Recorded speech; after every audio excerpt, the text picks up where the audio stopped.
গালি দিয়েছে? আমি এখানে যারা আছেন একটা কথাই প্রসঙ্গ এসেছে, একটু বলে দিই। যেহেতু ভোটের আবহাওয়া চলছে, ইলেকশনের তারিখ, 2 দফায় পশ্চিমবাংলায় ভোট হবে। এটা রাজনীতির মঞ্চ না, আমি রাজনীতির নেতা না, আমার ব্যাকগ্রাউন্ডে কোনো রাজনীতির রঙও নেই। আমি আমার নীতি আদর্শে চলি, আমার একটা ব্যাকগ্রাউন্ড আছে। কেউ নেগেটিভ ভাবে নেবেন না। কে কোন দল করবেন তার পার্সোনাল ম্যাটার। কি বললাম? কে কোন দল করবেন, কাকে ভোট দেবেন, আপনি কচি মানুষ না, সাবালক না হলে ভোটার, একটু হ্যাঁ দেন না, সাবালক না হলে ভোটার হয় না। কমপক্ষে 18 বছর বয়স হতে হয়, তারপরে সরকারি নিয়ম অনুসারে তার আইডেন্টি কার্ড হয়, যেটা মানে ভোটাধিকার সে প্রয়োগ করতে পারে। এখন নতুন করে আপনাকে বোঝানোর জন্য আমাকে কাকে ভোট দেবেন এখানে বসানো হয়নি, শরিয়াত বোঝানোর জন্য বসানো হয়েছে। এই জন্য শরিয়াতের দৃষ্টিকোণ থেকে বলবো, কে কোন দল করবেন তার ব্যাপার, কিন্তু আপনি এক দল করেন, আরেকজন আরেক দল করেন, মুসলমানে মারামারি করতে যাবেন না। আজকের আপডেট খবর, পশ্চিমবাংলায় অলরেডি 2-3টে লাশ পড়ে গেছে, আর 3 জনেরই মুসলমান। কজন? 3 জন মুসলমান। আমরা তো সংখ্যালঘু, কথা বুঝতে পারছেন না? ভোট শুধু মুসলমানরা দেয় না, সব ধর্মের মানুষ দেয়। ভোট পার্টি শুধু মুসলমান করে না, সব ধর্মের মানুষ পার্টি করে। বরং সংখ্যালঘু সেটা ভোটার তালিকা আরো বেশি পরিষ্কার, একটু হাঁকু দেন না, যেটা প্রার্থী তালিকা আরো বেশি পরিষ্কার। আমাদেরকে খাতা কলমে সরকারি হিসাবে যে সংখ্যালঘু, প্রার্থী তালিকা আমরা সেই সংখ্যালঘু না, আরো বেশি সংখ্যালঘু। আমার কথা কি বুঝতে পারছেন? প্রার্থী তালিকায় মুসলমানের নাম খুঁজতে গেলে মাঝে মাঝে দূরবীন দিয়ে খুঁজলে ভালো হয়। আমার কথা কি বুঝতে পারছেন? তারপরে যদি একজন মুসলমান নেতা হয়, তাকে গালি দিচ্ছেন কেন? আমার কথা বুঝতে পারছেন না? সে যে দলের পারে দাঁড়াক। আর আপনি ওই দল করেন না বলে আপনি আরেকজনকে কেন গালি দিচ্ছেন? এই গালি দেওয়াটা বন্ধ করুন। কেউ কাউকে গালি দেবেন না, কেউ কারোর নামে মুসলমান হয়ে কারোর নামে অপবাদ দেবেন না, কারোর সঙ্গে ঝগড়া ঝামেলায় যাবেন না। যেমন কর্ম তেমন ফল।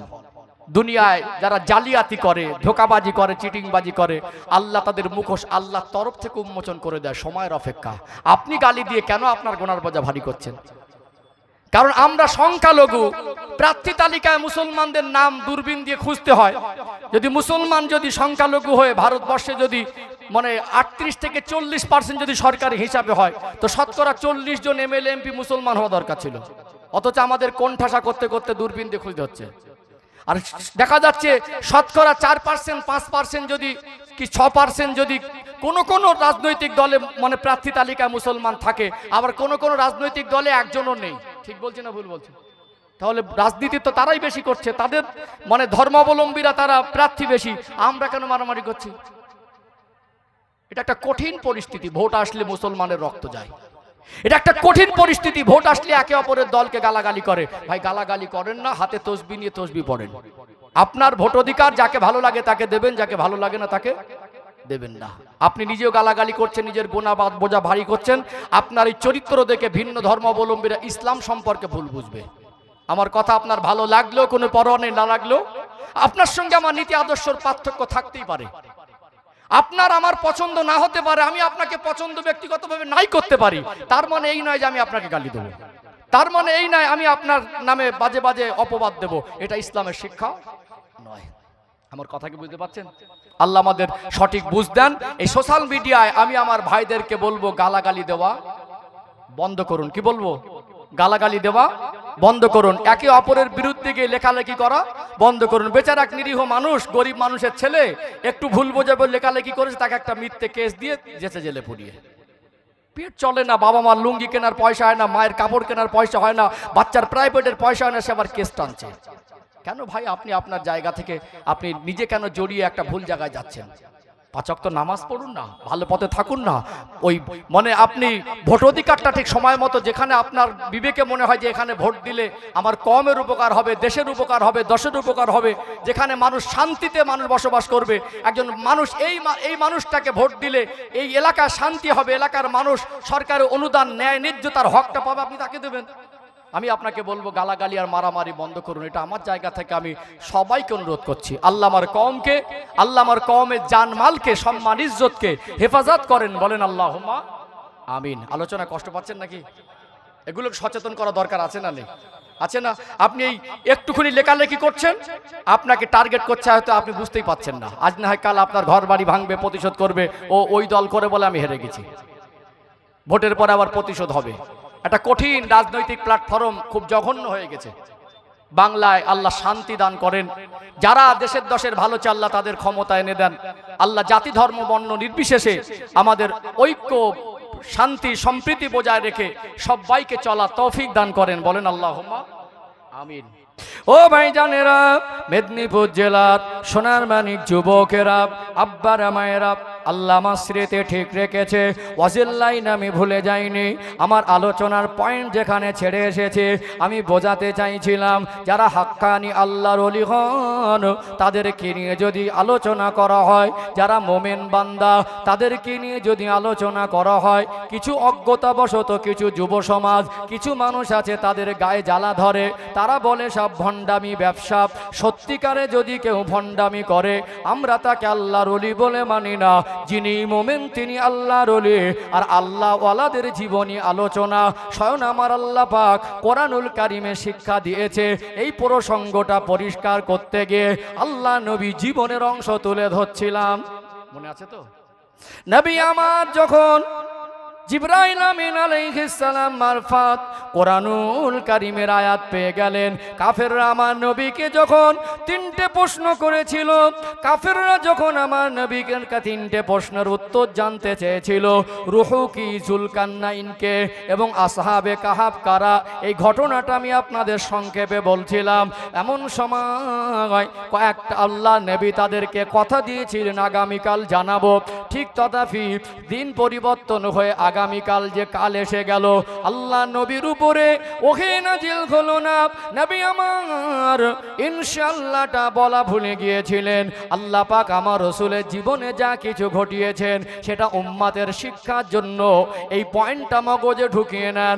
আমরা যা কিছু আগাম পরিকল্পনা আছে, যদি কাউকে কথা দেই, যদি কোথাও যাবার প্রোগ্রাম রাখি, বলবো ইনশাআল্লাহ আগামীকাল যদি আল্লাহ রাজি থাকে তো আমি চেষ্টা করব।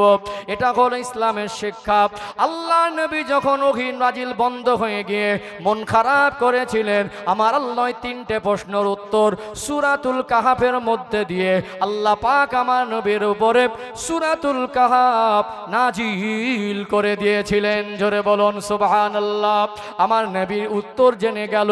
কাফেররা যারা কটূক্তি করছিল, কাফেররা যারা অট্টহাসি করছিল যে তুমি উত্তর দিতে পারবে না, তুমি সত্যিকারের নবী নও, নূর নবী দয়ার নবীর উপরে ওহী নাজিল হওয়ার সাথে সাথে আল্লাহ নবী স্বস্তি বোধ পেলেন। আল্লাহ নবীর নূরের চমকানো চেহারায় হাসি ফুটে উঠল। আল্লাহ নবী এই তিনটে প্রশ্নের উত্তর বলেছিলেন। যেহেতু আমার আলোচনার বিষয়বস্তু আল্লাহ ওয়ালাদের আলোচনা করা যাবে কিনা, আমার আল্লাহ এই আসহাবে কাহাফের ঘটনা কোরআন শরীফে উল্লেখ করেছে। এর উত্তরটার ভিতরে আছে। তিনটে প্রশ্নের উত্তরের ব্যাখ্যা দিতে গেলে লং টাইম। আমার বিষয়বস্তু অনুযায়ী আসহাবে কাহাফের ঘটনাটা তুলে ধরি। কয়েক হাজার বছর আগের পূর্বের ঘটনা। আমার আল্লাহ কোরআনুল কারীমে ওহী নাজিল করে আমার রাসূলকে জানিয়ে দিয়েছিলেন 7 জন আল্লাহর ওলি, 7 জন যুবক আল্লাহর মোমেন বান্দা এক এলাকায় বসবাস করত। ওই এলাকায় একজন জালেম বাদশা ছিল। মানুষকে শিরক করতে, মানুষকে মুশরিক বানাতে জবরদস্তি করত। এক আল্লাহকে রবকে আল্লাহ বলে মানা তার পছন্দ ছিল না। তদানীন্তন সময় শিরক হতো, তদানীন্তন সময় মূর্তি পূজা হতো। সে তার এলাকার জনগণকে ওই জালেম বাদশাহ মূর্তি পূজা করতে বাধ্য করত, তাদের উপরে জুলুম অত্যাচার হতো। কিন্তু 7 জন যুবক আল্লাহর ওলি, তাদের ঈমান ছিল আল্লাহর উপরে। আমাদের সৃষ্টিকর্তা মানুষের হাতে বানানো মূর্তি নয়, আমাদের সৃষ্টিকর্তা একজন, তিনি তামাম কুল কায়নাতের স্রষ্টা। আল্লাহর উপরে তাদের ঈমান ছিল। জালেম বাদশার কাছে খবর হয়ে গেল। ওই জালেম বাদশা তখন জানতে পেরে গেল তার প্রজাদের মধ্যে, তার রাজ্যের মধ্যে এমন কিছু যুবক, এমন কিছু সংখ্যক যুবক আছে যারা তাকে রাজা বলে, তাকে মানলেও তার নীতি আদর্শ মানে মানে না, তারা মূর্তি পূজা করে না, তারা শিরক করে না, এক আল্লাহকে বিশ্বাস করে। তখন রাজা বলতে লাগলো, ওই 7 জন যুবককে শুনিয়ে দাও, তারা যেন সহজে, আমি বলে দিলাম, তারা যেন তাদের ওই নীতি আদর্শ বাদ দিয়ে, এক আল্লাহকে স্রষ্টা বলে মানা বাদ দিয়ে, তারা যেন আমাদের মতো মূর্তি পূজায় লিপ্ত হয়। তাদের সময় দিয়ে দিলাম, তারা যদি পরিবর্তন না হয়, আমি রাজার পক্ষ থেকে তাদের জন্য কঠোর ব্যবস্থা নেব।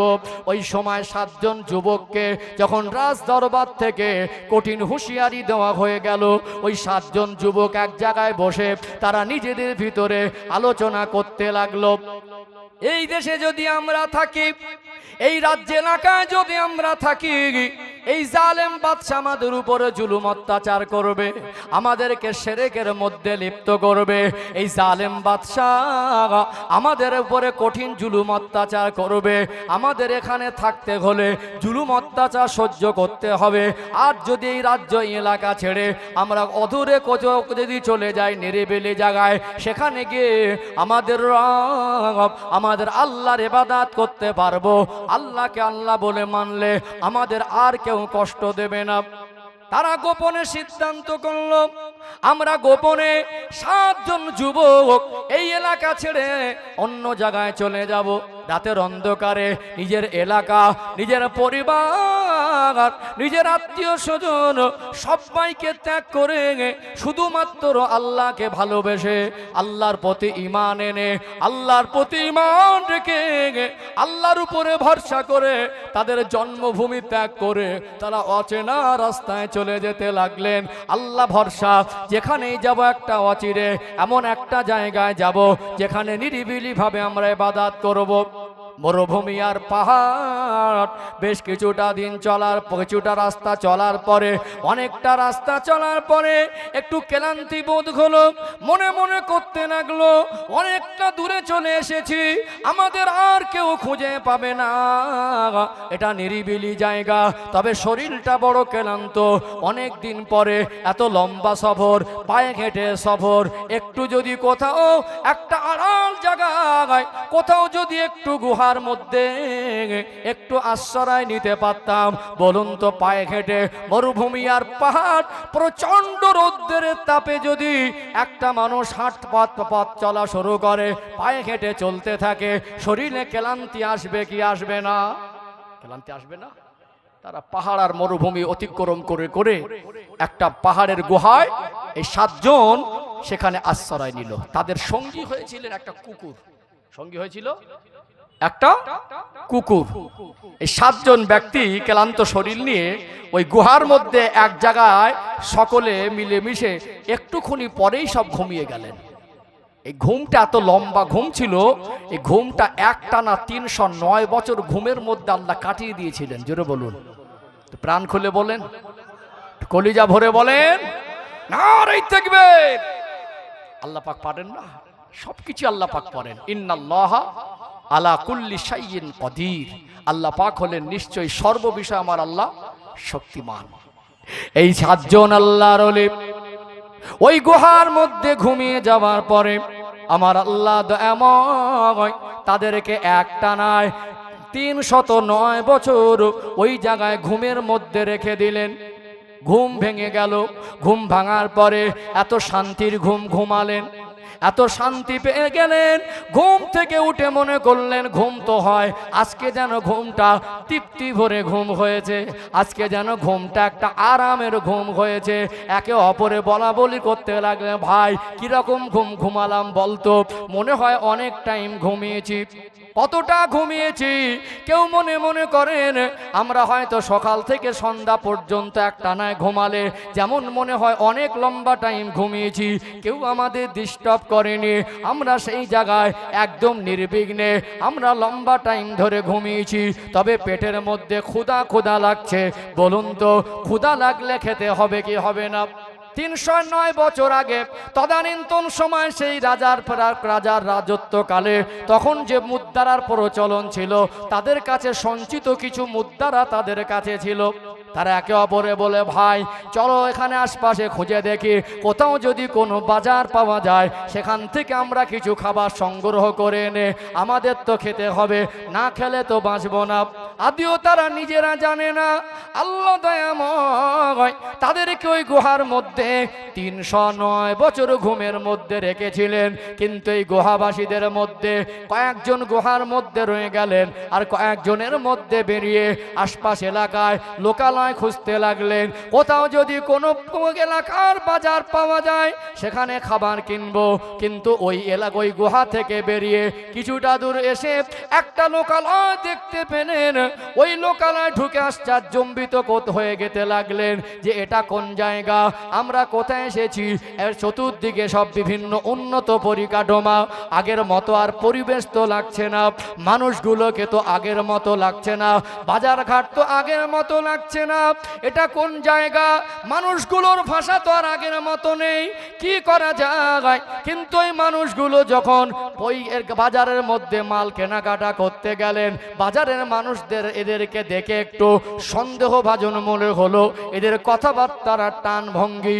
কিন্তু দোকানদারের তো কাজ খরিদ্দারকে মাল বিক্রি করা, অর্থ দিয়ে যখন মাল খাবার কিনতে চাইলেন, যদিও সন্দেহভাজন মনে হলো, তারপরে অর্থটা হাতে নিয়ে মাল দেবেন। অর্থটা দেখে আশ্চর্যজম্বিত হয়ে গেলেন, ভাবতে লাগলেন এই যে মুদ্রার চলনটা ছিল এটা অনেক দূরবর্তী একটা রাজ্যের রাজার সময়ের মুদ্রা, আজ বর্তমান সময়ে এই এলাকায় এই মুদ্রার প্রচলন নেই, এটা অত্যন্ত দামি মুদ্রা। এই মানুষগুলো এত দামি মুদ্রা কোথায় পেল?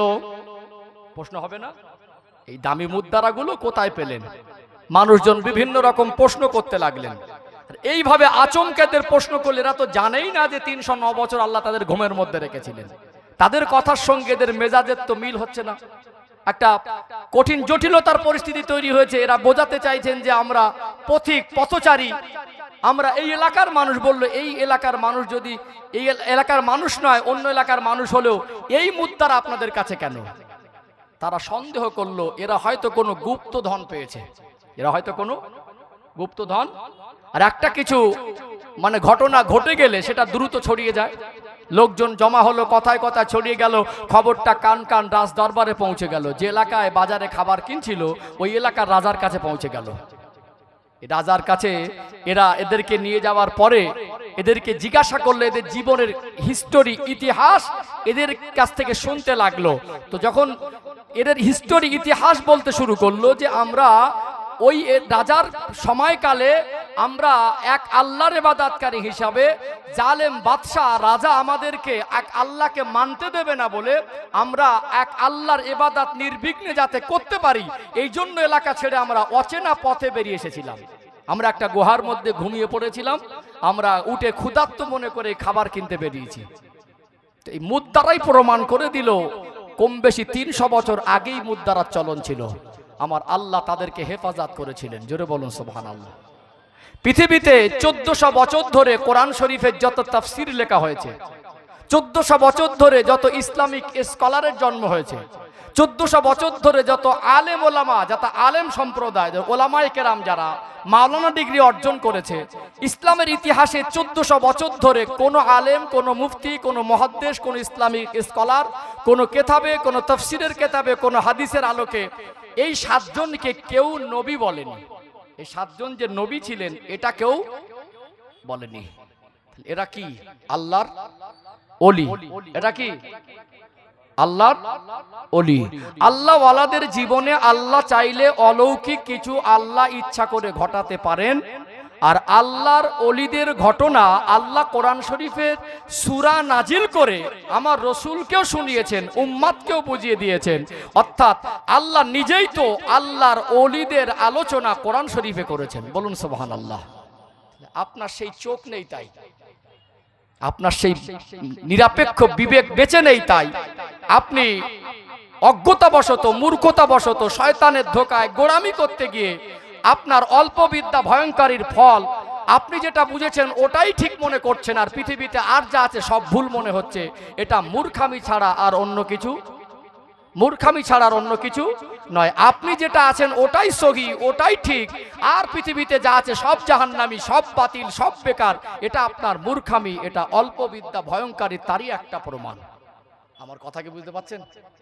আল্লাহ আমাদের বোধ শক্তি দেন, কমের ভিতরে ঐক্যবদ্ধ হওয়া তৌফিক দেন, মতনৈক্য মত পার্থক্য থাক, কাঁধে কাঁধ মিলিয়ে চলার তৌফিক দেন। আমরা আল্লাহর ওলিদের মানি, আমাদের বানানো কথায় মানি না, কোরআন হাদিস ভিত্তিক মানি, আজও মানছি, কালো মানবো। এ মানা আমাদের আল্লাহ শিখিয়েছেন, রসুল শিখিয়েছেন। কথা ঠিক না বেটি? তাহলে এই অল্প বিদ্যা ভয়ঙ্করী না? কে আপনার পিছনে কি বললো আপনি তা গালি দিতে যাবেন? যাবেন না। এই জন্য বলবো, ভুকনে ওয়ালো ভুকেগা, চলনে ওয়ালো চলেগা। ও ভুগছে, ওকে ভুগতে দেন, আমি চলছি, আমাকে চলতে দেন। ওর পিছনে ওর মতো এক অপদার্থ নাদানের সঙ্গে বিতর্কে জড়ানো, গালাগালিতে জড়ানো আমার কাজ, আপনার কাজ না। আল্লাহ আমাদের বাকি জীবন সুন্নাত তরিকায় আল্লাহ এবং রসুলের দেখিয়ে দেওয়া সঠিক পথের উপরে চলা তৌফিক দান করেন। বলেন আল্লাহুম্মা আমিন। কেউ আপনাকে ভুল বোঝালার আপনি ভুল বুঝে আরেকজনকে গালি দেবেন, এটাও ইসলাম নয়। আল্লাহ আমার কওমকে হেফাজত করেন, কওমের ভিতরে আল্লাহ ঐক্যবদ্ধতা দান করেন। বলেন আল্লাহুম্মা আমিন। আলোচনায় কষ্ট পাচ্ছেন নাকি? কি গো, রাগ করছেন? ইসলাম উগ্র হতে শেখায় না, নম্র হতে শেখায়। ইসলাম ঝগড়া করতে শেখায় না, ইসলাম ঝগড়া মিটাতে শেখায়। ইসলাম শত্রুতা করতে শেখায় না, ইসলাম ভালোবাসা দিতে শেখায়। আমি এই কথার জবাবটা যদি রেগে ওকে আক্রমণ করে দেয়, সেটা ভালো হবে না ঠান্ডা মাথায় কোরআন হাদিস দিয়ে সঠিক জিনিসটা ওকে বোঝাতে চায়, সেটা ভালো হবে? আমার কথা বুঝতে পারছেন? ও হয়তো ভুলের মধ্যে রয়েছে, ব্যক্তিগতভাবে আমারও যদি ভুল থাকে, সমালোচনা হবে, আমাকে নিয়ে সমালোচনা, সেটা গঠনমূলক হোক, কোরআন হাদিস ভিত্তিক হোক, আমার কাছে পৌঁছালে আমি হয়তো আমার ভুলটাতে বুঝতে পারবো। ভুল মানুষ মাত্র হতেই পারে, ভুল মানুষ মাত্র, তার সংশোধন আছে, সংশোধন করাটাই তো দরকার। আমার যদি একটা বলার মধ্যে ভুল হয়, আপনার জানা থাকে, আপনি ধরিয়ে দেবেন। আপনার একটা ভুল হলে আমি ধরিয়ে দেবো, এটাই তো ইসলাম। ভুল কেউ করছে বলে ঝগড়া, ভুল কেউ করছে বলে গালাগালি, ভুল কেউ করছে বলে হিংসা, এটা তো ইসলাম না।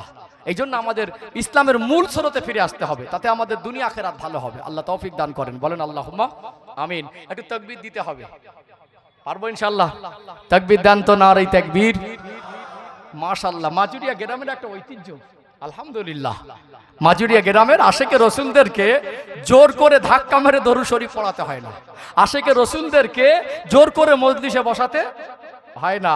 আশেকে রসুল যারা হয়, তারা এমনি রসুলের ভালোবাসায় মজলিসে আসে। কি গো?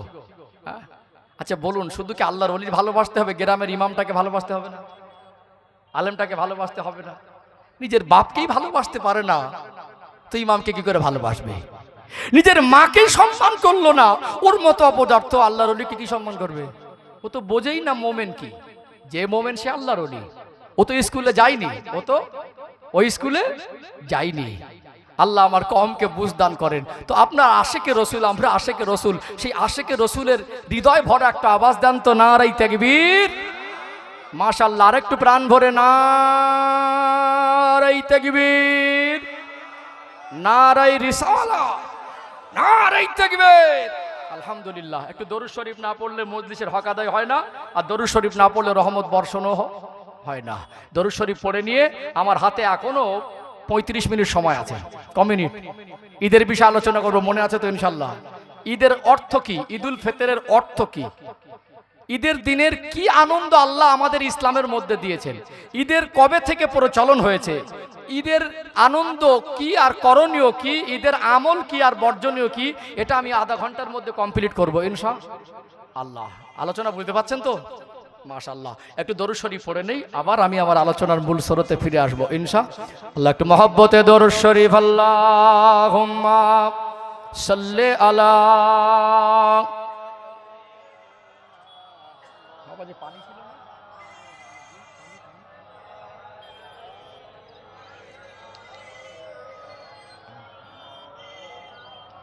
আলহামদুলিল্লাহ।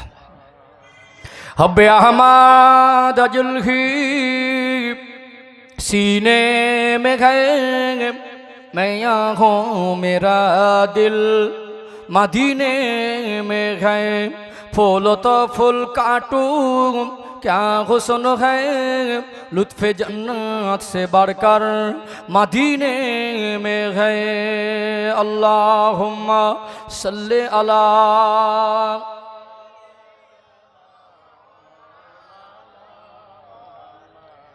अल्हम्दुलिल्लाह।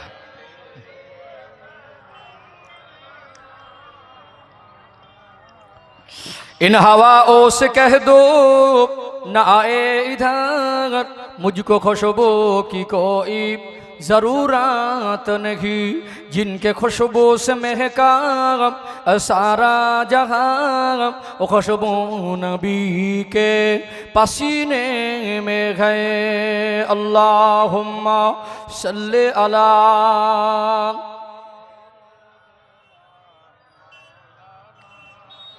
व अला अली सय्यदिना।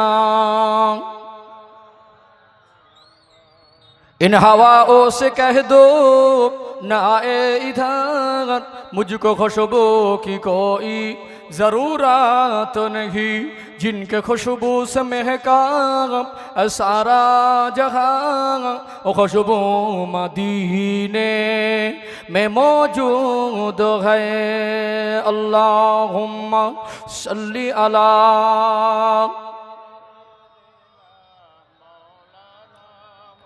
व अला अली सय्यदिना। একটু জেকের করেন লা ইলাহা ইল্লাল্লাহ আরো মহব্বতে পড়েন লা ইলাহা ইল্লাল্লাহ লা ইলাহা ইল্লাল্লাহু মুহাম্মাদুর রাসূলুল্লাহ সাল্লাল্লাহু আলাইহি ওয়াসাল্লাম। সবাই পড়েন হাসবি রব্বি জাল্লাল্লাহ আরো মহব্বতে হাসবি রব্বি জাল্লাল্লাহ মাফি কলবি গায়রুল্লাহ নূর মুহাম্মদ সাল্লাল্লাহ হক লা ইলাহা ইল্লাল্লাহ লা ইলাহা ইল্লাল্লাহ লা ইলাহা ইল্লাল্লাহু মুহাম্মাদুর রাসূলুল্লাহ আল্লাহুম্মা সাল্লি আলা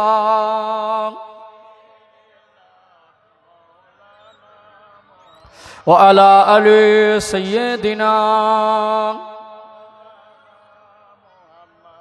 সম্মানিত ভাইরা আমার আলোচনা বুঝতে পাচ্ছেন একটু ঈদের আলোচনা দরকার আছে না নেই রমাদানের একেবারে শেষ দ্বার প্রান্তে এসে যেহেতু ঈদ আসছে ঈদের একটু হিস্টোরি জানা দরকার আছে না।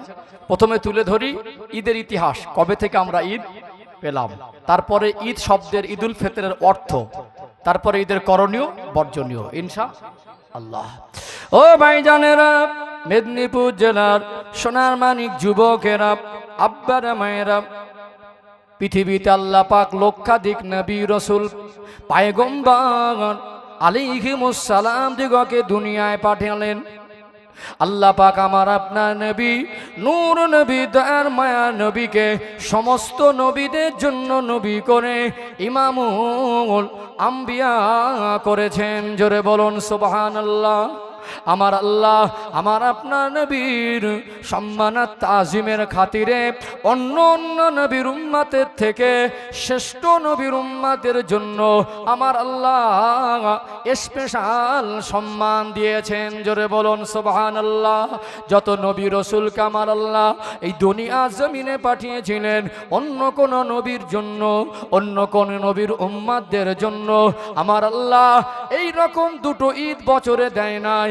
আমার আপনার নবী দয়ার নবীর উম্মতের জন্য আমার আল্লাহ দুটা ঈদকে বাৎসরিক বছরে দুটা ঈদকে উপহার স্বরূপ দিয়েছেন। বলুন সুবহানাল্লাহ।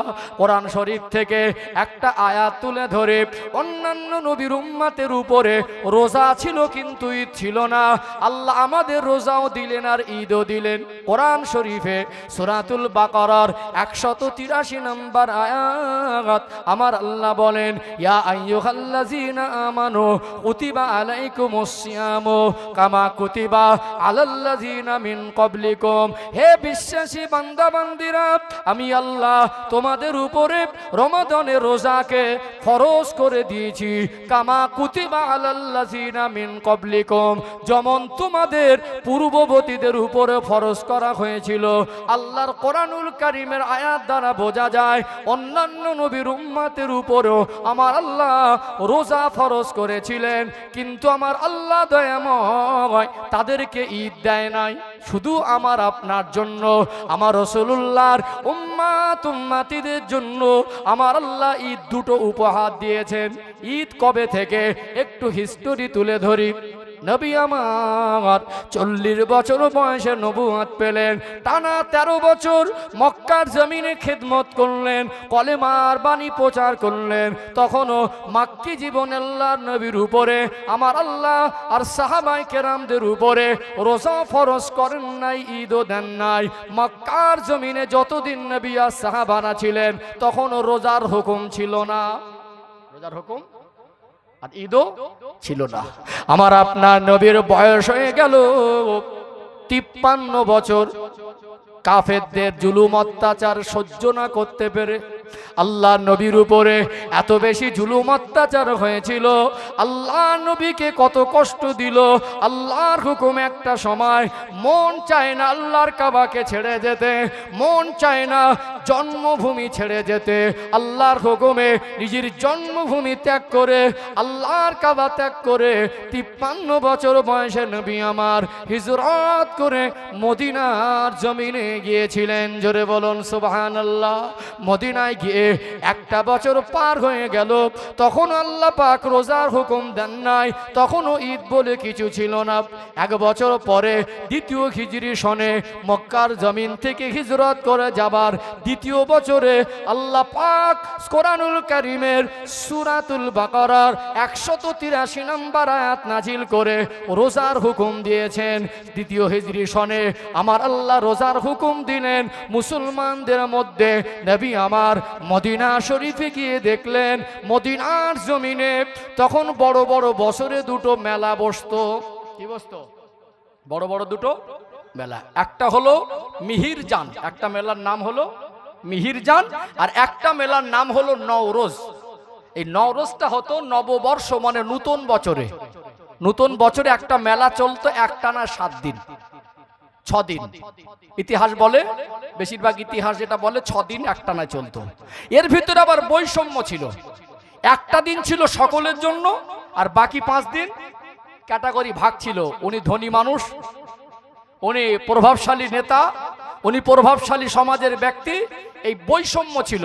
একটা দিন সকলের জন্য থাকলেও আবার স্পেশাল ভাবে কিছু মানে হেভি ওয়েট, আজকে দিনে যেমন মানে দেখছেন না বৈষম্য আছে। আমরা কোনো ধর্মকে আক্রমণ করি না, কোনো ধর্মকে গালি দেওয়া ইসলাম আমাদের শেখায়নি। আর ধর্ম তার ব্যক্তি স্বাধীনতা। তারপরে আমরা সোশ্যাল মিডিয়ায় দেখি আপনার যেটা ধর্ম ভালো লাগে সেটা আপনি মানেন, ইসলাম আমার ভালো লাগে আমি মানি। অর্থাৎ আমরা দেখি অন্যান্য ধর্মের ভিতরেও বৈষম্য জিনিসটা আজকে সোশ্যাল মিডিয়া নজরে পড়ে। কি গো, পড়ে না? আমি মানে টার্গেট করে বা নির্দিষ্ট করে বিস্তারিত বলছি না, এটা সবাই জানেন। বহু ধর্মের রীতিনীতি আর সোশ্যাল মিডিয়া আমাদের চোখে পড়ে। তাদের ধর্মীয় নেতাদের ভিতরে, তাদের ধর্মের মধ্যে ধনী গরিবের ভিতরে উঁচু নিচু জাত বলে অনেক রকম বৈষম্য দেখা যায়। যায় কি যায় না? এটা জাহিলিয়াতের যুগে কাফেরদের মধ্যেও ছিল। আর একটা হলো বসন্তকালে, যেটা হলো মিহিরজান, এটাও 6 দিন চলতো এইরকম ভাবে। তখনকার সময় জাহিলিয়াতের যুগে মেলা মানে বেহায়াপনা, উলাঙ্গপনা, পাপাচার, অন্যায়, জুয়া, অর্থাৎ অর্ধনগ্ন নাচ গান। আজকে দিনে কি হচ্ছে বলুন তো? আজকে দিনে মেলা মনে ভালো জায়গা, আজকে দিনে মেলা মনে ভালো জায়গা।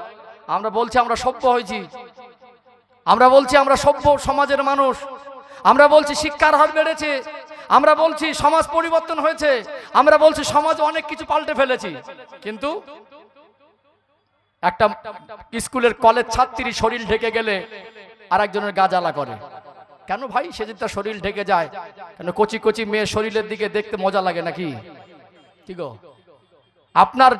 আপনি জন্মদাতা বাবা বা গর্ভধারিণী মা আপনার মেয়ে একটা স্কিন টাইট শর্ট ড্রেস পরে যদি বের হয়, একটা হাফ প্যান্ট, একটা 16 বছর 18 বছরের যুবতী সুন্দরী মেয়ে যদি রাস্তায় বের হয় আপনার সঙ্গে, আর 4জন 5জন পরপুরুষ যদি আপনার মেয়ের প্রতি আপনার সামনে কুনজরে দেখে, আপনার দেখতে মনে হয় মজা লাগে। আমার কথা বুঝতে পারছেন না?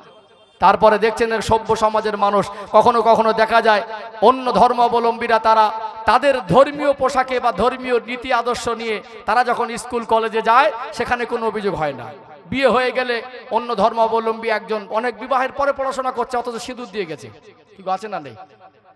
কিন্তু মুসলমান একটা যে ধর্মের কোনো আদর্শ নিয়ে যদি কোনোদিন কলেজে যায় বা কোনো হাই স্কুলে যায়, অনেক সময় কিছু বিদ্বেষী মনোভাবা শিক্ষক টিচার নামের অমানুষ আছে, তারা আবার এটাকে নিয়ে সমাজে রাজনীতির প্ল্যাটফর্মে ঠেলে দেয়, সেটাকে নিয়ে আবার রাজনীতি হয়। ঠিক বলছি না ভুল বলছি? যাই হোক, যেটা আমাদের মানে ভাবার বিষয়, আজকে বর্তমান মেলাগুলোতে কি পরিমাণে অন্যায় হয়। মেলা মানে সেখানে জুয়া বসে, বসে না? মেলা মানে সেখানে নাচ গান হয়, মেলা মানে সেখানে যুবক যুবতী নানা হয়, মেলা মানে সেখানে মদ বিক্রি হয়, হয় কি হয় না? আজকে যদি এই অবস্থা হয়, আমরা সভ্য বলে দাবি করার পরে 1400 বছর আগে তখন কি পরিস্থিতি ছিল? তখনকার সময় পাপাচার, অন্যায়, তখনকার সময় জুয়া, মদ, ব্যভিচার, ধর্ষণ, দিনে দুপুরে গণধর্ষণ, সেটা অ্যাভেলেবেল ছিল। আল্লাহ নবী সাল্লাল্লাহু আলাইহি সাল্লাম মদিনায় গিয়ে দেখলেন বাৎসরিক দুটো মেলা হয় ভীষণ জাঁকজমক করে। তখনকার মেলা মানে যে কাজগুলো হতো সবটাই শরিয়াতের পরিপন্থী, সবটাই শরিয়াতের পরিপন্থী। আমার আপনার নবী, দয়ার নবী, মায়ের নবী হুজুর আমার মদিনা শরীফে গেলেন। মদিনার মানুষেরা আল্লাহ রসুলের নূরের হাতে হাত দিয়ে ইমানের কলেমা পড়ে মুসলমান হয়ে গেলেন। বলুন সুবহানাল্লাহ। মুসলমান যিনি হয়েছেন আল্লাহর কথা মতো আর রাসূলুল্লাহর কথা মতো তো তাকে জীবন যাপন করতে হবে। মেলায় এসে গেল, মেলায় তো আর যেতে পারে না, আর মেলায় যাওয়া হয় না, যেহেতু বেহায়াপনা যেখানে, উলঙ্গপনা যেখানে, মদ যেখানে, জুয়া যেখানে, জেনা যেখানে, ব্যভিচার যেখানে, ওই সমস্ত জায়গায় ইসলাম তো যাওয়ার পারমিশন দেয় না, ওই সমস্ত অনুষ্ঠানে তো ইসলাম পারমিশন দেয় না। মুসলমানদের মনের মধ্যে প্রশ্ন উদয় হতে লাগলো। কিছু কিছু সাহাবী আমার আপনার নবীকে জিজ্ঞাসা করতে লাগলেন, ইয়া রাসূলুল্লাহ, ইয়া হাবিবাল্লাহ, আমরা তো মুসলমান হয়েছি, আমরা তো আপনার নূরের হাতে হাত দিয়ে ইমানের কলেমা পড়ে মুসলমান হয়ে গেছি, আপনার কথা আর আল্লাহর কথার বাইরে তো কিছু করতে পারি না। এতদিন আমরা মুসলমান ছিলাম না, বছরে দুটো মেলা হতো, কত আনন্দ উল্লাস করতাম, সেখানে কত জাঁকজমক হতো, পরিবার সবাই গিয়ে ঘোরাঘুরি করতাম, আমরা তো আর যেতে পারি না। আল্লাহ দয়াময়, তিনি কি মুসলমানদের জন্য কোনো আনন্দের উৎসব আমার আল্লাহ দেন নাই? প্রশ্ন হবে না? আল্লাহ নবীর কাছে প্রশ্ন করেন, ইয়া রাসূলুল্লাহ, ইয়া হাবিবাল্লাহ, ইসলামে কি কোনো আনন্দের দিন নাই? আল্লাহর হাবিব কি উত্তর দেবেন? আমার আল্লাহ হযরত জিবরাইল আমিন আলাইহিস সালাম মারফত আমার আপনার নবীকে জানিয়ে দিলেন। আল্লাহর হাবিবের কাছে জিবরাইল আমিন আলাইহিস সালাম এসে দুটো ঈদ সম্পর্কে আমার নবীকে জানিয়ে দিলেন। নবী আমার মদিনাবাসীকে ডেকে ডেকে বলেন, ও মদিনার মানুষ, ও মদিনাবাসী, ও আমার সাহাবীরা, আপনারা আমায় জিজ্ঞাসা করেন, ওই নওরোজার মেহেরজান বাৎসরিক দুটো জাহিলিয়াতের যুগে যে মেলা, সেখানে বিহায়াপনা হয়, সেখানে মানুষ মদ পান করে, সেখানে উলঙ্গ নাচ গান হয়, সেখানে জুয়া বসে, ওই জায়গায় যেতে পারেন না। আর আমাকে জিজ্ঞাসা করেন, ইসলাম তো আমরা মেনেছি, কলেমা পড়েছি, আল্লাহকে মুসলমানদের জন্য কোনো আনন্দের দিন দেয় নাই। ও আমার সাহাবীরা, আল্লাহ দয়াময়, আমি রাসূলুল্লাহ আর আমার উম্মাত উম্মাতীদের জন্য ওই নওরোজার মেহেরজানের থেকে আরো দুটো উত্তম দিন, আরো দুটো উত্তম আনন্দের দিন উপহার স্বরূপ দিয়েছে। জোরে বলেন না, নারে তাকবীর। একটা হলো ঈদুল ফিতর আর একটা হলো ঈদুল আজহা। ঈদুল ফিতরটা হলো আরবিতে যে 12 মাস আছে, এই 12 মাসের মধ্যে 10 নম্বর মাসটা হলো শাওয়াল মাস। এক মাস রোজা রাখার পরে, একটা মাস রোজা রাখার পরে শাওয়াল মাসের চাঁদ উঠলে আল্লাহর হুকুমে যে ঈদ আল্লাহ পাক দিলেন, এই ঈদটা হলো ঈদুল ফিতর। ঈদুল ফিতরের অর্থ হলো রোজা ভাঙার উৎসব। যেহেতু রোজার পর্বটা শেষ হলে একটা আনন্দের দিন দিয়েছেন, কিন্তু ইসলামে আনন্দ বলতে কি এটা তো আমাদের অনেকের জানা নাই। ঈদের দিনের করণীয় কি, ঈদের দিনের আমল কি, ঈদের দিনটা কেন আনন্দের দিন, এর ভিতরে কি আনন্দ আছে, এই শিক্ষাগুলো আমাদের প্রত্যেকের জানা দরকার আছে না নেই? ঈদের দিনটা রোজাদারদের জন্য এই জন্য আনন্দের দিন। রোজাদারের জন্য আল্লাহ পাক ঈদের দিনটা উপহার স্বরূপ এই জন্য দিয়েছেন, মানুষ মজদুরি করে সন্ধ্যাবেলা যেমন তার প্রাপ্য পাওনা পেয়ে খুশি হয়, এক মাস রোজা রাখার পরে আমার আল্লাহ ঈদের দিন সকালবেলা তার ফারিস্তা মণ্ডলীকে জিজ্ঞাসা করেন, ও আমার মালাইকা ফারিস্তারা বলেন তো, যদি কোনো মনিবের কাছে কোনো মজদুর কাজ করে, মজদুরের কাজ করার পরে ওই মনিবের কর্তব্য দায়িত্বটা কি? ফারিস্তারা বলেন, আল্লাহ পাক মনিবের তো কাজ দায়িত্ব হলো মজদুরের পাওনাটা দিয়ে দেওয়া।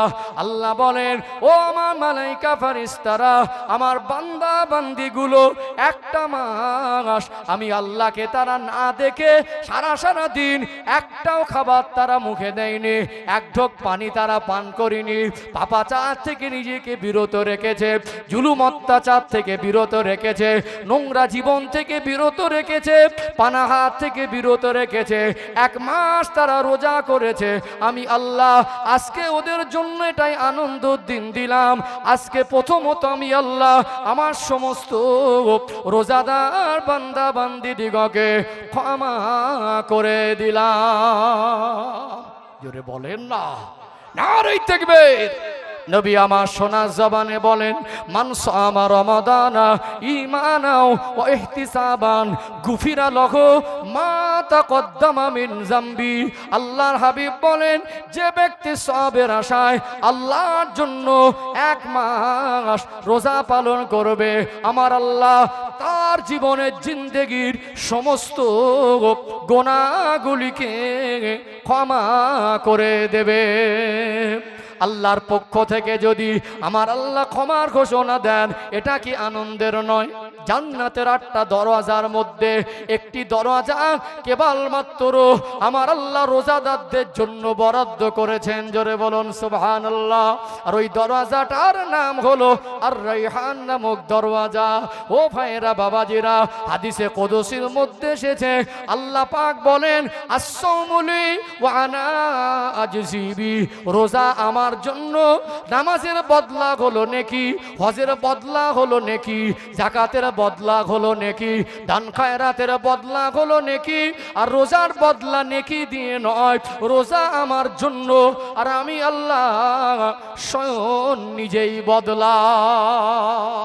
যারা আমার রোজাদার বান্দা বান্দি, কঠিন কিয়ামতের বিচারের দিবসে আমি আল্লাহ তাদেরকে নাজাত দিয়ে দেব।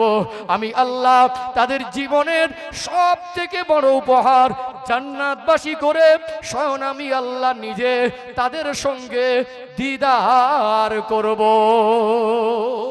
যদি বলেন না, ঈদের দিন শুধু ক্ষমা পাওয়াটা আনন্দ নয়, আল্লাহ আনন্দের উৎসব করেছেন। এখানে আল্লাহ ধনী গরিব সকলের ভিতরে আনন্দ ভাগাভাগি করে দিয়েছেন। বলুন সুবহানাল্লাহ। আমি পাটে একটু আগে বাড়লে আরো আলোচনা পরিষ্কার হবে ইনশাআল্লাহ। আমরা ঈদের আনন্দ জানি না বলে, ঈদটা ইসলামের কেমন সেটা বুঝি না বলে আমরা হারাম পথ বেছে নিতে দেখেছি আমার যুবকদের। ঠিক বলছি না ভুল বলছি? আমাদের যুবকরা জানে ঈদ মানে 500 টাকা চুল কাটিং। কি ঠিক বলছি না ভুল বলছি? যুবকরা মনে করে ঈদ মানে 500 টাকার চুল কাটিং। বাবা, লুঙ্গি কেনার পয়সা হয় না, 500 টাকা চুল কাটার লাইন দিচ্ছে। গাছে যদি বাঁদর গাছের ডালে বসে চুল কাটার কাটিং দেখে, আর ঈদের দিনে কিছু যুবকের মাদরামি দেখো, নিজে নিজে লজ্জাবোধ করবে। হয়তো মনে মনে করবে, লোক আমাকে বাঁদর বলে, ভুল করে, বাঁদর তো আমার থেকে এরা বড় বাঁদর।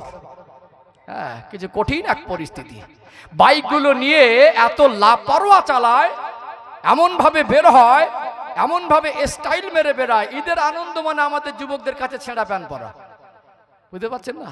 ঈদের আনন্দ মানে চুল লাল করা, ঈদের আনন্দ মানে রাস্তার ধারে প্যান্ডেল করে ডিজে বাজানো। ভাবতে পারেন 2026 সালে এসেও আজ দুর্ভাগ্যজনক হলেও সত্য আমাদের দেখতে হচ্ছে যে ঈদের সময় মানুষ ডিজে বাজিয়ে ড্যান্স করছে। লজ্জা! কত নির্বোধ হতে পারে, কত অপদার্থ হতে পারে, কত খারাপ মেসেজ যায় ভিন্ন ধর্মাবলম্বীর কাছে। তারা মনে করে ঈদ মানে এদের কাছে নাচানাচি, কিন্তু ঈদের শিক্ষা সম্পূর্ণ বিপরীত। ইসলামের শিক্ষার ভিতরে নাচানাচিটা কঠোর হারাম। ঠিক বলছি না ভুল বলছি? আমি পশ্চিম মেদিনীপুর মাজুরিয়াতে এসেছি। আপনাদের থানাটা কি? কেশপুর থানা। কিন্তু বিশ্বাস করুন, আমি আজকে আস্তে আস্তে একটা দুটো নয় 20-30টা প্যান্ডেল এখন থেকে রেডি হতে দেখেছি। আর প্রতি বছরে তো ঈদের পরপর হাওড়া, হুগলি, মেদিনীপুর মাহফিলটা একটু বেশি থাকে। ঠান্ডার সময় উত্তরবঙ্গে জলপাইগুড়ি, শিলিগুড়ি, কুচবিহার, আসাম, ত্রিপুরা, মেঘালয় দিকটা বেশি কাটাই। দেখেছেন, আমার তো বাইরে যে যাতায়াত বেশি হয়। তো এই রাস্তায় প্রতি বছরে ঈদের সময় এক সপ্তাহ, মনে হয় এক সপ্তাহ আসা পরে বললে চলে, ওই 3 দিন 4 দিন ধরে রাস্তার ধারে হাইওয়ের পাশে প্যান্ডেল করে টাকা খরচা করে ডিজে বাজিয়ে বাদরের মতো নাচানাচি করে। এর সঙ্গে ইসলামের কোনো সম্পর্ক নেই। এর সঙ্গে আজ এমন কঠিন পরিস্থিতি, বাপের পয়সা আছে, বাপ নেতা, বাপের দাপট আছে, যা করব তাই। হুজুররা যদি, ইমাম সাহেবরা যদি প্রতিবাদ করে তো চাকরি চলে যাবে। তাদেরকে প্রতিবাদ করতেই দেওয়া হয় না। ঠিক বলছি না ভুল বলছি? প্রত্যেকটা মহল্লা ভিত্তিক যদি ইমাম সাহেব সঠিক ঈদের শিক্ষার বয়ান দেয়, যদি হারাম কাজগুলো নিষেধ করে, তখন হয়তো ওকে চাকরি থেকে বরখাস্ত করবে। একটা কঠিন পরিস্থিতি। কষ্ট পাচ্ছেন নাকি? কথাগুলো বাস্তব না বাস্তব? ও ভাইজানেরা, মেদিনীপুর জেলার সোনার মানিক যুবকেরা, আব্বারা, মায়েরা, যেহেতু মেলার ভিতরে ওই নওরোজার মেঘের জান মেলার ভিতরে ধনী গরিবের ভিতরে বৈষম্য ছিল, উঁচু নিচু বলে বৈষম্য ছিল। যে কথা আমি 1 মিনিট আগে আলোচনায় বলছিলাম, আমরা কোনো ধর্মকে আক্রমণ করি না, কোনো ধর্মকে গালি দেই না। কোন ধর্ম আপনি মানবেন আপনার পার্সোনাল ম্যাটার। তারপরে সোশ্যাল মিডিয়া আমরা দেখি ইসলাম ব্যতীত অনেক ধর্মাবলম্বীর বসবাস। সেই সমস্ত ধর্মের বৈষম্য সোশ্যাল মিডিয়ায় দেখা যায়, যায় কি যায় না? ইসলাম এমন এক ধর্ম, এতে কোনো বৈষম্য নেই। আল্লাহ কেমন আনন্দের উৎসব দিলেন। এই নওরোজার মেঘের জানে একদিন বরাদ্দ ছিল শুধুমাত্র গরিব সকলের জন্য, আর অন্যান্য দিন বরাদ্দ ছিল তারা উঁচু নিচু মনে করে বৈষম্য করত। আল্লাহ পাক ঈদ দিলেন, ঈদটা হলো সকলের জন্য। এখানে ধনী গরিব বৈষম্য নেই, কালো ফর্সায় বৈষম্য নেই, রাজা বাদশায় বৈষম্য নেই। আল্লাহ নবী হুজুর আমার সোনা জমানে বলেন, আফজালুল ইবাদাতি ইবাদাতুস সালাহ। যত ইবাদত আছে সব থেকে উত্তম ইবাদত হলো নামাজ। আর উত্তম ইবাদত নামাজ। নামাজের জন্য যে জায়গায় আমরা সমবেত হই, এটা হলো আল্লাহর ঘর, মসজিদ। নবী আমার সোনা জবানে বলেন, পৃথিবীর মধ্যে সব থেকে নিকৃষ্ট নোংরা জায়গা হলো বাজার, আর পৃথিবীর মধ্যে সব থেকে উৎকৃষ্ট উত্তম জায়গা হলো মসজিদ। মসজিদের ভিতরে গিয়ে দেখবেন কোনো বৈষম্যর অপশান নেই। ষষ্ঠ ইবাদত নামাজ। এই নামাজে সামনের সফে, সামনের কাতারে একজন যদি ভিক্ষুক দাঁড়িয়ে যায়, একজন প্রধানমন্ত্রী গিয়ে যদি সেখানে গিয়ে দেখে যে সামনের কাতার পূরণ হয়ে গেছে, ও ভিক্ষুক বলে আগে দাঁড়াতে পারবে না, হাত ধরে পিছনে দিয়ে প্রদেশের প্রধানমন্ত্রী সামনে চলে যাবে। ইসলাম এই পারমিশন প্রধানমন্ত্রীর দেয় নাই। একজন পৃথিবীর সেরা ধনী মানুষ সে যদি নামাজে দাঁড়িয়ে যায়, আর তার পাশে যদি পৃথিবীর একজন গরিব মানুষ সে যদি নামাজে তার পাশে দাঁড়িয়ে যায়, এ গরিব বলে ধাক্কা মেরে সরিয়ে দেবে। ইসলামে পারমিশন নেই। ইসলাম পৃথিবীর মানুষের মধ্যে বৈষম্য মিটিয়ে দিয়ে মানুষকে ভালোবাসা শিখিয়ে দিয়েছে। জোরে বলুন সুবহানাল্লাহ। ঈদের আনন্দ তোমরা কিভাবে ভাগাভাগি করবে, বৈষম্যটাকে মিটিয়ে দাও। এটা নওরোজার মেহের জানের মতো নয়, এটা হলো ইসলাম। আল্লাহ ওই দুটো দিনের থেকে উত্তম দুটো দিন দিয়েছেন। ঈদুল ফিতরের দিনে আমার আল্লাহ বলেন, ওরে আমার বান্দা বান্দিরা, আমি আল্লাহ তোমাদের আনন্দ দিন দিলাম। আমি আল্লাহ তোমাদের জন্য ঈদের দিনে 2 রাকাত ওয়াজিব নামাজ দিলাম। এই 2 রাকাত ওয়াজিব নামাজ আদায় করবে, যদি সম্ভব হয় সেটা হলো খোলা মাঠে। ঘটে, যদি জায়গা না থাকে বা প্রচণ্ড বর্ষার পরিস্থিতি হয়, প্রয়োজনে মসজিদের ভিতরে পড়তে পারবেন। তবে খোলা ঈদগাহ মাঠে ঈদের নামাজ আদায় করা এটা হলো উত্তম। ভালো পরিবেশ, খোলা ময়দানে ঈদগাহ থাকার কারণে থাকার পরেও আপনি মসজিদে ঈদের নামাজ আদায় করবেন, এটা কিন্তু ঠিক নয়। সম্ভব চেষ্টা করবেন ঈদগাহ ঈদের নামাজ আদায় করা। আজ আনন্দের দিন, ফাঁকা ময়দানে সবাই ঈদের নামাজ পড়তে আসবে। ধনী গরিব এক কাতারে দাঁড়াবে, কালো ফর্সা এক কাতারে দাঁড়াবে। আজ ঈদের দিন সকলের জন্য আনন্দের দিন। আল্লাহর কাছে 2 রাকাত শুকরিয়ার নামাজ আদায় করব আমরা। ওয়াজিব নামাজ ঈদুল ফিতরের 2 রাকাত ওয়াজিব নামাজ আদায়ের মাধ্যমে আল্লাহর শুকরিয়া আদায় করে আর পৃথিবীকে মেসেজ দেব ইসলামের ভিতরে কোনো বৈষম্য নেই। একে অপরে গলা জড়িয়ে ধরে মত বিনিময় করে, একে অপরে সালাম করে, একে অপরে শুভেচ্ছা বিনিময় করে। মানুষের ভিতরে আনন্দকে আমার আল্লাহ ভাগাভাগি করার সুযোগ দিয়েছেন। জোরে বলুন সুবহানাল্লাহ। ভাগাভাগি করার সুযোগ দিয়েছেন। এখানে বেশ কয়েকটা গুরুত্বপূর্ণ পয়েন্ট আসবে, খুব গুরুত্ব দিয়ে শুনবেন। এগুলো আমাদের ঈদের শিক্ষা, ঈদের শিক্ষা। ও ভাইজানেরা, সোনার মানিক যুবকেরা, আব্বারা মায়েরা, পৃথিবীতে যত মানুষ আছে আমার আল্লাহ যদি মনে করতেন প্রত্যেকটা মানুষকে কোটি কোটি টাকার মালিক বানিয়ে দিতে পারতেন কি পারতেন না? কিন্তু আল্লাহ কাউকে গরিব করেছেন আর আল্লাহ কাউকে ধনী করেছেন।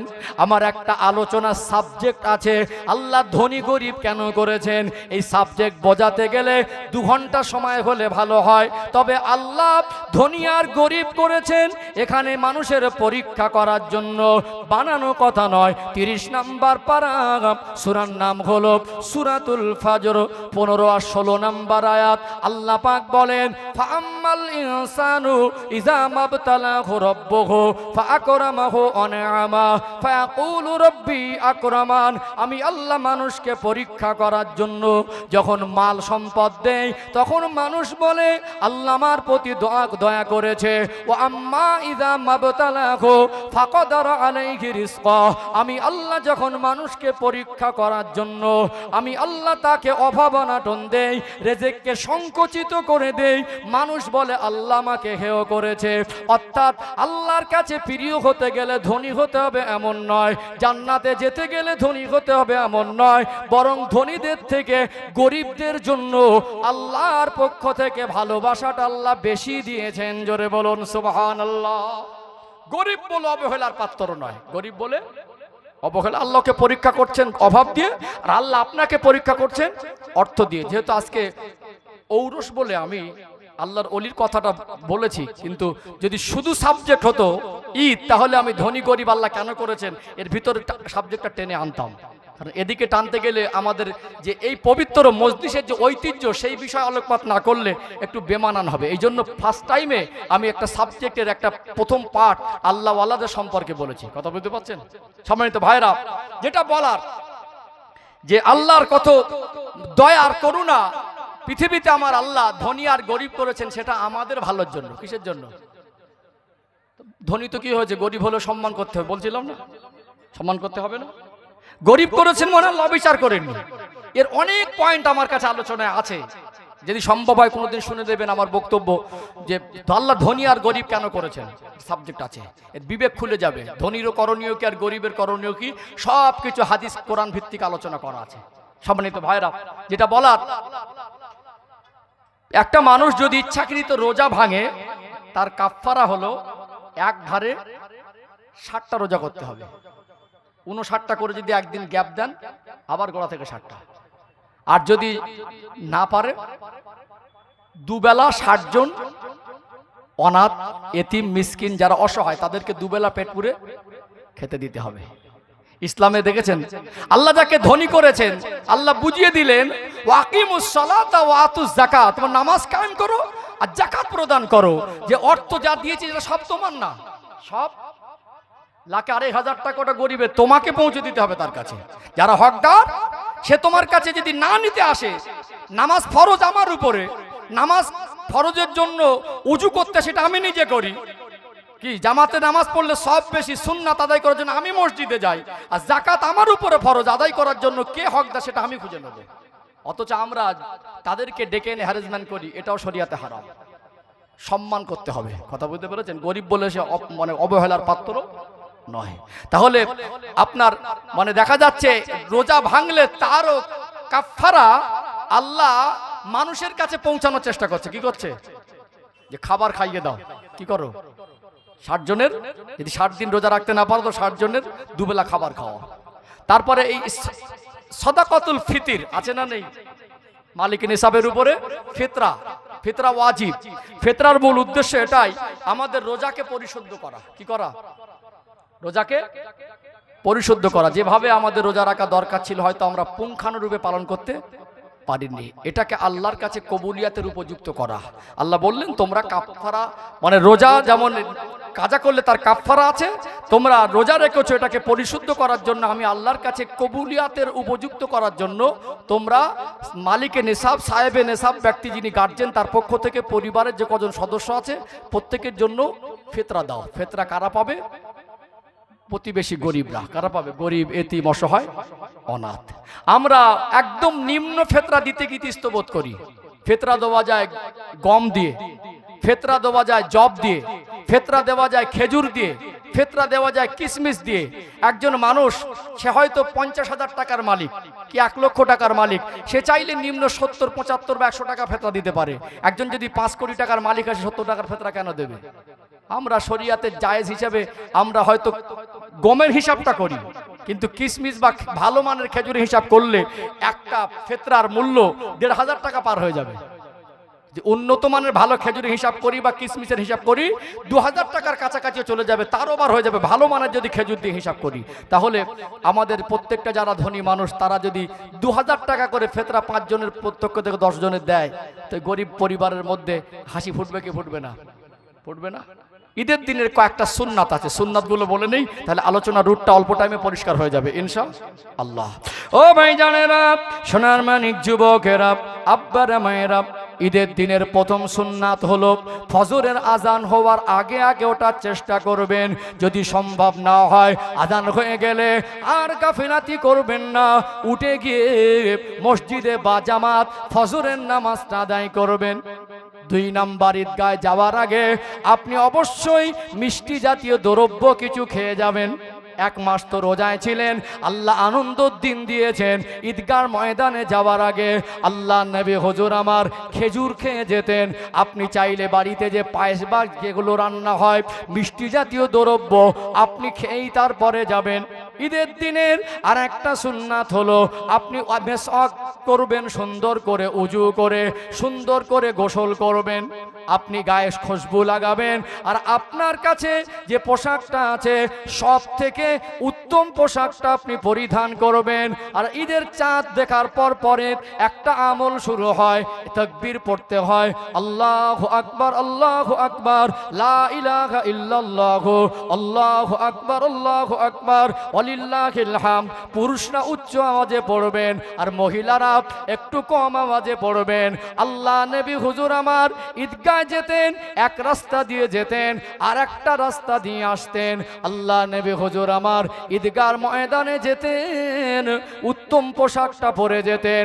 বলুন আমরা যাদের উপরে যাকাত ফরজ, যাদের উপরে সাদাকাতুল ফিতর, যারা ফিতরা দেয়, সত্যিকারে যদি ইসলামের দৃষ্টিকোণ থেকে যাকাত আর ফিতরাটাই রমজান মাসে আমরা আদায় করে আমাদের প্রতিবেশীদের কি নতুন পোশাক কেনার অভাব থাকবে? থাকবে কি? নতুন পোশাক কিনতেই হবে, এটা ইসলাম না। উত্তম পোশাকটা পরতে বলেছে। আমাদের পোশাক তো লাগেই, এটা মাস্ট, পোশাক ছাড়া জীবন চলে না। সেই যখন পোশাক লাগবে ঈদের সময় আমরা কিনে নেই। ঈদের সময় তো ধনী বলে পয়সা আছে বলে পোশাক সে হয়তো কিনলো, গরিব বলেও কিনতে পারবেন এরকম না। তোমার যাকাতের টাকায় ফিতরার টাকায় একজন গরিব মানুষ চাইলেও আজকে যে পরিমাণে মানুষ সত্যিকারে যদি হিসাব করি, আল্লাহ আমাদের যে আর্থিক অবস্থা দিয়েছে শতকরা 50% উপরের মানুষের উপরে যাকাত আর ফিতরা ওয়াজিব হয়ে আছে। আমার কথা বুঝতে পারছেন না? যদি 50%ও হয় তার বেশি হবে, হিসাব বলছি। হযরত এসেছেন, আমি আগে বাড়াবো না, আমি হিসাব বলছি। যদি 50%ও হয় কম পক্ষে বলছি, তো প্রত্যেকটা পরিবার থেকে যাকাত আর ফিতরা দিলে আর 50% কারোর পরিবারে কোনো কষ্ট থাকার কথা নয়। তাহলে সকলে কাঁধে কাঁধ মিলিয়ে ঈদগার ময়দানে যাওয়া একটা আনন্দ হয় না? ওখানে বৈষম্যটা মিটে যায়। অনেক দিন পর ঈদকে কেন্দ্র করে বাড়ি আসলেন, আত্মীয়র সঙ্গে দেখা করা একটা আনন্দ হয় না? হয় না? এই জন্য আমি বলবো ঈদের দিনে হারাম কাজ থেকে বিরত থাকবেন, যত সম্ভব প্রতিবেশীর সঙ্গে সম্পর্ক, আত্মীয়তা সম্পর্ক বজায় রাখবেন, প্রতিবেশীর বাড়ি বাড়ি যাবেন, শুভেচ্ছা বিনিময় করবেন। এই যে অভিমান, রাগ, ক্ষোভ, বিদ্বেষ সব ঈদের দিন কবর দিয়ে দেবেন। বুঝতে পারছেন? মনে আজকে আনন্দের দিন, যার সঙ্গে ঝগড়া ছিল আগেই তার সঙ্গে মিলতে যাবেন, তার বাড়িতে যাবেন, তাকে আনবেন। অনেক দিন পরে একটা মানুষের সঙ্গে সম্পর্ক মিটে গেলে তারও একটা আনন্দ, বাড়ি আসলে আত্মীয়দের সঙ্গে দেখা করলে তার একটা আনন্দ। সব চাকরি বাকরি কাজকর্ম বাদ দিয়ে ঈদের পরিবেশে সব আমরা আনন্দিত হয়ে একে অপরের খোঁজ খবর নেই না? একটা আনন্দের পরিবেশ চলে। আনন্দ মানে চুল কাটা নয়, মানে ওই 500 টাকার ছাড়। আনন্দ মানে ছেঁড়া প্যান্ট পরানো, আনন্দ মানে পার্কে যাওয়া নয়। আনন্দ মানে সবাই মিলে আনন্দ করা, গরিবের পাশে দাঁড়ানো, সবাই সবাইকে সম্মান করা, ভালোবাসা, কাঁধে কাঁধ মেলানো, সবাই সবাইকে সালাম শুভেচ্ছা বিনিময় করা। এর ভিতরে আল্লাহ ভ্রাতৃত্ব বন্ধনের আবদ্ধটাকে মজবুত করে দেয়। জোরে বলুন সুবহানাল্লাহ। আমার থেকে আপনার প্রতিবেশী আপন। আমি 1 মিনিট বলে শেষ করি। আমি হুজুর এসেছি, আমি আপনাদের যতটা আপন তার থেকে আপনার বাড়ির প্রতিবেশীটা বেশি আপন। এই গ্রামে একজন মাইয়েত হয়ে গেলে আমি হুজুরকে এখানে পাবেন না। ওই প্রতিবেশী মানুষটা শত্রু হলেও না মনটা কাঁদে, ওহ লোকটা সারা জীবনের মতো চলে গেল, চোখের পানি ফেলে না? চোখের পানি ফেলে না? আপনার কবর খুঁড় থেকে দিল্লি বোম্বাই থেকে লোক আসে, আপনার গোসল দিতে কি আমার বসিরহাট থেকে লোক আসবে। কথা বুঝতে পারছেন? তাহলে গোসল যারা দেবে আপনার প্রতিবেশী, কবর যারা খুঁড়বে আপনার প্রতিবেশী, খাটিয়া যারা কাঁধে নেবে আপনার প্রতিবেশী, আপনি মরণের পরে দোয়া যারা করবে আপনার প্রতিবেশী, জানাজায় যারা আসবে আপনার প্রতিবেশী। তাহলে আমি হুজুর আপনাদের কাছে আলেম হিসেবে প্রিয় হতে পারি, পক্ষান্তরে দেখা যায় আমি আপনাদের যতটা সুখে দুঃখে পাশে থাকতে পারি তার থেকে আপনার এই প্রতিবেশী গরিবটাও পাশে থাকে। এই জন্য ধনী আর গরিব, এর জন্য আপনি ধনী হয়ে গরিবকে ঘৃণা করতে পারবেন না, অহংকার করে তাকে ধনী হিসেবে পয়সার বল দেখিয়ে তাকে ছোট বড় বলতে পারবেন না। কাঁধে কাঁধ মিলিয়ে আনন্দ ভাগাভাগি করে নেন। কুরবানির ঈদের ভিতরেও আল্লাহ প্রত্যেক বাড়িতে গোশতের ব্যবস্থা করে দেয় কি দেয় না? ঈদ ভ্রাতৃত্ব মজবুত করে দেয়, শুভেচ্ছা বিনিময় উন্মুক্ত করে দেয়, বৈষম্য মিটিয়ে দেয়। ধনী গরিবের মধ্যে আল্লাহ সম্পর্ক অটুট করে, ধনীর ভিতরে গরিবের মধ্যে সম্পর্ক করে, আর গরিবদের ভিতরে আল্লাহ হাসি ফুটিয়ে দেয়। জোরে বলুন সুবহানাল্লাহ। আল্লাহ আমাদের ঈদের দিনে সুন্নাত আমলগুলো করার তৌফিক দান করেন, বলেন আল্লাহুম্মা আমিন। আলোচনা রাগ করলেন নাকি? কষ্ট পেলেন? আমি অযোগ্য নগণ্য, আমি বলি বক্তা হতে গেলে যে যোগ্যতা লাগে আমার ভিতরে কিছু নেই। মানুষ ভালোবাসে, আমি চেষ্টা করি পড়াশোনা করে আমার দায়িত্ব পালন করার। এতে কেউ আমার প্রতি অসন্তুষ্ট হলো, রাগ করলো, সেটা আমার কোনো খেয়াল থাকে না, আর আমি রাখিও না মাথায়। আমি আমার দায়িত্ব পালন করেছি মাত্র, মানুষ ভুলের ঊর্ধ্বে নয়। যদি আমার কোনো বক্তব্যে কেউ ভুল ধরিয়ে দেয় আমি সেটা মেনে নিতেও পারি। আমি যতটুকু বলেছি শরিয়াতের কথা বলার চেষ্টা করেছি। আল্লাহ আমাকে আপনাকে আমল করা তৌফিক দান করেন, বলেন আল্লাহুম্মা আমিন। আপনারা আমাকে ভালোবাসেন, মাজুরিয়া গ্রামের মানুষ, বিশেষ করে হযরত শাহ আকবর দেওয়ানজি রহমাতুল্লাহ আলাইহির বাৎসরিক উরুস মোবারক। আমার এটা নিয়ে দ্বিতীয়বার আসা পড়েছে। আমি কমিটি ভাইদেরকেও ধন্যবাদ জানাই, তাদের জন্য দোয়া করি। গ্রামবাসী আশপাশ এলাকাতে যারা এসেছেন আপনাদের জন্য, সকলের জন্য আমি দোয়া করি। আল্লাহ আপনাদের দীর্ঘজীবী করুন, সুস্থ শরীর দেন, ঋণমুক্ত জীবন দেন, আল্লাহ সম্মান ইজ্জত দেন, ইমান আমলের সঙ্গে বেঁচে থাকার তৌফিক দেন। আপনারা আমার জন্য দোয়া করবেন। এই গ্রামের মানুষ যারা চলে গেছেন আল্লাহ তাদেরকেও কবর জগতে শান্তি দেন, আর হাক্কানি আল্লাহর ওলিদের রুহানি দোয়া, রুহানি ফায়েজ আল্লাহ আমাদের নসিবে কবুল করেন, বলেন আল্লাহুম্মা আমিন। ওমা আলাইনা ইল্লাল বালাগ। আসসালামু আলাইকুম ওয়া রাহমাতুল্লাহি ওয়া বারাকাতুহু। সভাপতি সাহেব আছেন, পরবর্তী বক্তার নাম তিনি এলান করবেন। আপনারা ওটাওটি করবেন না, খুব সুন্দর পরিবেশ। গত বছর একটু বৃষ্টি হয়েছিল, আমাকে শেষ রাত্রে টাইম দিয়েছিল একবার শেষের দিকে, হ্যাঁ, যার কারণে একেবারে সেই বৃষ্টিতে কিছু মানুষ ছাইছুট, আবার শেষের দিকে এত মানুষকে পাইনি। আলহামদুলিল্লাহ বছরে অনেক মানুষকে আমি পেয়েছি। আমার আজকে আলোচনা করেও তৃপ্তি লেগেছে। আল্লাহ কবুল করেন। আসসালামু আলাইকুম ওয়া রাহমাতুল্লাহি ওয়া বারাকাতুহু।